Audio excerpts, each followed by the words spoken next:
Hola a todos amigos de YouTube, soy Strike y hoy les traigo 3 creepypastas. Bueno, que empiece el vídeo. Victorious. Todos hemos visto alguna vez el canal de televisión infantil Nickelodeon, en el cual transmiten programas infantiles y de entretenimiento. Hay un programa que mucha gente ha visto llamado Victorious. Dan Schneider, creador de esta serie, buscó una historia fuera de lo común, en el que los personajes tuvieran una gran imaginación y tuvieran un toque cómico. Lo que varias personas no saben, es la historia detrás de estos personajes. Los actores que interpretan a estos personajes no están enterados de la supuesta historia. Un reportero de una pequeña compañía consiguió una entrevista con el asistente personal del creador de la serie. Esta entrevista fue unos días después de que se estrenara el primer capítulo. El asistente lo dejó esperando en una oficina. Mientras el reportero estaba solo, sentado en una silla al lado del escritorio, notó que un cajón de este estaba abierto, y como no podía seguirlo viendo abierto, lo cerró. Pero lo volvió a abrir ya que notó algo llamativo. Era una computadora portátil nueva, que brillaba mucho. Como el asistente le dijo que tardaría en volver, él tomó su tiempo, abrió la computadora y se dio cuenta de que había un archivo abierto en Word. Le echó un ojo y se impresionó al ver lo que decía. No alcanzó a verlo todo ya que se aproximaba a alguien, así que dejó la computadora en su lugar y canceló la entrevista. Faltó varios días a trabajar y lo encontraron muerto en su casa, con un corte en la yugular. Todo en su casa estaba tirado, y como su cama también estaba tirada, encontraron un folder. Al parecer el asesino estaba buscando ese folder ya que estaba arrugado y tenía manchas de sangre frescas. Pero habían unas hojas tiradas a unos cuantos metros de la cama. Al parecer se había olvidado de esas hojas. Las hojas tenían un escrito y el policía que lo leyó quedó impactado. El hermano menor de Robbie murió ahogado en la bañera y él lo refleja en Rex, su títere. Andre tuvo que crecer apresuradamente para cuidar a su abuela que tiene problemas mentales, ya que sus padres murieron. Jade se corta los brazos y de ahí su atracción a las tijeras, pues su padre no le presta atención. Kat ha sido abusada sexualmente varias veces y por eso actúa como una niña. Para librarse del dolor, vive en un mundo en el que los monstruos no existen. Beck no muestra emociones ya que sus padres no le prestan atención. En el jardín de niños, golpeaban a Trina diciéndole que ella no podía hacer nada bien y que todos la superaban. Trina se quedó con esa idea. Tori solo intenta satisfacerse a sí misma. Este escrito lo encontré en la computadora de... Hasta ahí llega el escrito, ya que en la siguiente hoja seguiría lo demás. No se contó a nadie esto. La policía lo tiene archivado. ¿Los reflejados serían personas que conocía el creador? No se sabe, o bueno, no hasta ahora. Peppa Pig y su macabra historia. Hace poco que descubrí la caricatura. Es decir, volví a reencontrarme con ella. Fue a través de mi pequeña hija, quien era capaz de pasar horas viendo aquella monótona y mal dibujada serie que me recordaba a Kylo, otro dibujo animado bastante similar en cuanto a trama. Quiero contarles una verdad muy triste acerca de Peppa Pig. La historia tras la creación de esta serie no es tan sencilla como sucede con las demás. Hace aproximadamente década y media yo vivía en una granja junto con mis padres. Justo tras nuestra casa vivía una familia la cual criaba cerdos. El criadero de puercos de los Smiths funcionaba tan bien como matadero y, al parecer, sus ventas siempre iban empeorando más y más. La verdad, los Smiths estaban conformados solo por 2 personas, Peppa Smith y su padre Joan. La madre de la pequeña había sido llevada a prisión por intentar asesinar a Joan con un machete en presencia de su hija cuando estaba en estado de ebriedad. En fin, esa Peppa era mi amiga. Era una chica agradable y sumisa a pesar de todo.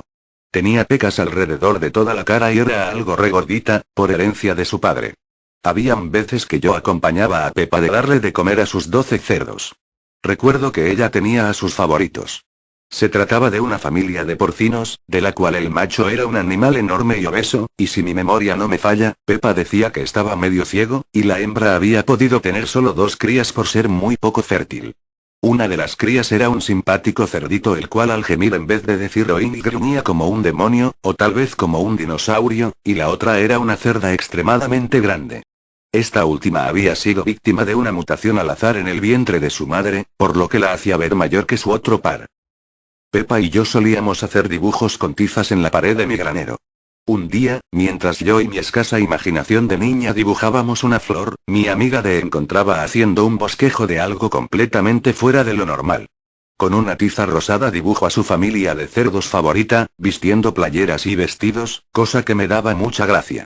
Peppa notó mi sonrisa y me presentó su obra de arte con una voz bastante orgullosa de sí misma. La que ves aquí es Mamá Pig. Quien está a su lado es George, y trae en sus patitas el peluche de un dinosaurio porque le gusta mucho rugir como ellos. Luego viene Papá Pig, que lleva unas gafas puesto que no puede ver bien, y la última se llamará Peppa Pig, Peppa. Igual que yo, porque le tengo mucho aprecio y es parecida a mí, a mi amiga le gustó tanto su dibujo que llamó a su padre para que lo fuera a ver.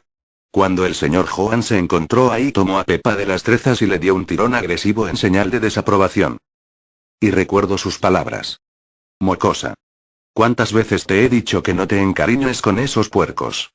Esta mañana he arreglado la máquina trituradora y pondré a andar la producción de carne de cerdo otra vez. Esos animales putrefactos que dibujaste tan descaradamente sobre establas están enfermos. Mañana mismo me desharé de ellos y los venderé al carnicero. Peppa había estallado en llanto y corrió a abrazarme, pero su padre le interpuso en su camino y la llevó a triturar menudencias para dárselas de comer a los demás cerdos. Estaba deshecha por dentro. Podía escucharla desde mi casa como gritaba de dolor desde el matadero, cuando su padre le cortó la cabeza a machetazos a quien la niña había apodado como Peppa Pig. Llegó a las afueras de mi granero con las manos cubiertas de sangre de animal a reunirse conmigo, y entre lágrimas y llantos que erizaron mi piel, pintó con el líquido rojo el vestido en la cerdita menor. Peppa. Luego trazó una sonrisa con sangre sobre la tiza rosa, y dejó de llorar. Levantó la mirada hacia mí. Dio unos lentos pasos y me susurró que la acompañara a triturar las menudencias, puesto que el día anterior no lo había hecho de tan triste que estaba. Fui tras ella, siguiendo su fúnebre e inestable caminata. Peppa y yo llegamos hasta la trituradora. Una inmensa máquina automática de gran potencial. Mi amiga la encendió y llenó una cubeta de quién sabe qué cosas, se subió a una endeble escalerita. En la parte de arriba la vi vaciar el apestoso contenido y luego de un rato bajaba una molida pasta más apestosa aún. De pronto se detuvo. Emitía un crujido como si algo se hubiese atascado. Los poderosos engranajes no estaban funcionando. Peppa, sumergida en la amargura, volvió a subir la escalerita para ver qué había provocado la falla. No sé si fue intencional o tal vez solo un accidente. Peppa se encontraba con su brazo insertado dentro de la máquina, mientras la fuerza de los engranajes la empujaba hacia adentro. Desde la ranura por donde se emanaba la pasta estaba saliendo mucha sangre, la cual salía disparada con potencia hacia todas partes. Peppa gritaba mi nombre, me pedía ayuda. Yo corrí hacia ella, pero tropecé y derribé la escalerita que sostenía aún los pies de Peppa. La chica llevaba triturado todo su brazo hasta el hombro y continuaba. Inocentemente, me dirigí hacia la ranura de la pasta y toqué aquella carne molida. ¿Por qué demonios hice eso? La sangre salpicó mi rostro y algo de ella se posó en mi boca. Ya solo escuchaba los gritos de Peppa no tenían contenido alguno. Eran los más desgarradores gritos que jamás había oído. Y de pronto cesaron. El cráneo de Peppa había sido triturado ya. Salí de mi estado de shock y comencé a llorar. Y unas manos me apartaron de la máquina. Estaban mis padres junto a Joan, quienes habían venido al escuchar el griterío. Joan vio las piernas de Peppa colgar desde la parte superior del triturador automático.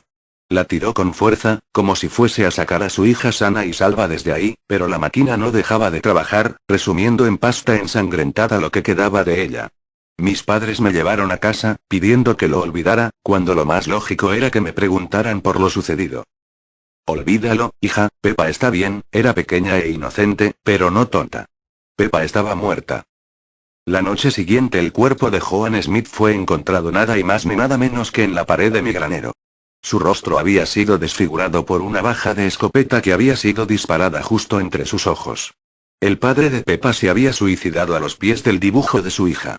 Su sangre era tan oscura como la tierra, lo que parecía que la familia de cerdos estuviese sobre auténtico lodo, así como los cerdos aman revolcarse ahí. Cuando fui a ver, los policías se encontraban evaluando el lugar de los acontecimientos. Había un reportero quien me entrevistó y me pidió detalles sobre el asunto. Lo ayudé con su trabajo periodístico, el cual debió haber llegado de boca en boca y viajando por el tiempo hasta llegar de algún modo a oídos de los creadores de la serie, pienso yo, la cual se daría a conocer mucho tiempo después, mostrando el día a día de la simpática cerdita Peppa que vive feliz junto a su tierna familia, en las colinas. No importa cuánto reproche mi hija. No puedo volver a ver esos dibujos que aquella niña hizo en la pared de mi granero pasarse en televisión. Aún siento sobre mis manos el peso de esa pasta sangrienta. No. No la dejaré ver eso. No la dejaré ver. Peppa Pig. El secreto de Cleverbot. Creo que todos conocerán Cleverbot, esa página donde uno entra y puede hablar con otras personas, aunque realmente se habla con un bot programa, como sea, aunque esta página contiene un secreto muy aterrador que muchos no saben. Hace unos días, estaba yo en mi PC, eran las 2 de la madrugada y era un 25 de julio, estaba aburrido, nadie con quien chatear, así que decidí entrar un rato a Cleverbot, ya que no tenía nada que hacer. Entré normal, todo tranquilo. Así que saludé. Yo. ¿Hola, alguien ahí? Pasaron alrededor de 5 minutos sin que nadie me contestara, me quedé sorprendido, pensé que era un error, así que iba a recargar la página, cuando lo iba a hacer, salió un mensaje. Bot. ¿Alguien ahí? Necesito ayuda. Me quedé aterrado, pero contesté. Yo. Hola, ¿qué pasa? Bot. Hola, me llamo Christian, necesito ayuda, creo que me metí en un grave lío. Yo. ¿Qué pasa? Bot. Verás, estaba caminando hacia mi casa y de la nada me golpearon y de la nada, desperté amarrado a una silla con esta computadora. Yo. ¿Qué pedo con este bot? Christian. Bot. ¿De qué carajo hablas? Soy un humano normal, a mi lado también hay otros tipos, por favor, ¿quieres pruebas o qué? Yo. Claro. Christian. Soy de Argentina, Buenos Aires tú. Yo. Igual. Christian. Bien, entonces sabrás sobre los asesinatos de hace unos días de unos niños en el colegio Pereira. Quedé aterrado al leer eso, porque era verdad, sabía que era verdad, así que le respondí. Yo. ¿Qué carajo? ¿Cómo es posible? A ver. Dime cómo es el lugar en donde estás. Christian. Es una sala, hay otros tipos a la par mía, pero una pared nos separa. Yo. Bien. Trata de llamarlos. Christian. Crearé una cuenta de Skype rápido, y nos llamamos, ¿bien? Pasaron unos minutos y luego me pidió mi Skype, se lo di, en eso me llamó. Era una llamada de voz. Yo. Ok. ¿Qué ves? Christian. Pues como te dije, es una sala, le hablé a la persona de mi lado, me dijo que me callará y solamente hablará. Tengo miedo. Yo. Ok, llamaré al 911. Christian. Muchas gracias, no lo oí. ¿Qué? ¿Quién eres? Espera. No, no. En eso escuché un balazo, me asusté, pero no podía dejar de escuchar y oí la voz de un tipo desconocido, por como se oía no tenía más de 50 años, en eso él dijo. Voz desconocida. Todo aquel que vuelva a hacer una estupidez, terminará como este tipo. De ahí, se terminó la llamada, me fui a dormir con temor, no sé qué pasó, aún tengo miedo de entrar a Cleverbot, un momento pensé que era un tipo intentando molestar con una broma, pero, ¿qué tal si en realidad los supuestos bots con los que la gente habla en Cleverbot son personas de verdad que han sido secuestradas? Bueno chicos, si este vídeo llega a los 3 me gustas haré más vídeos de creepypastas.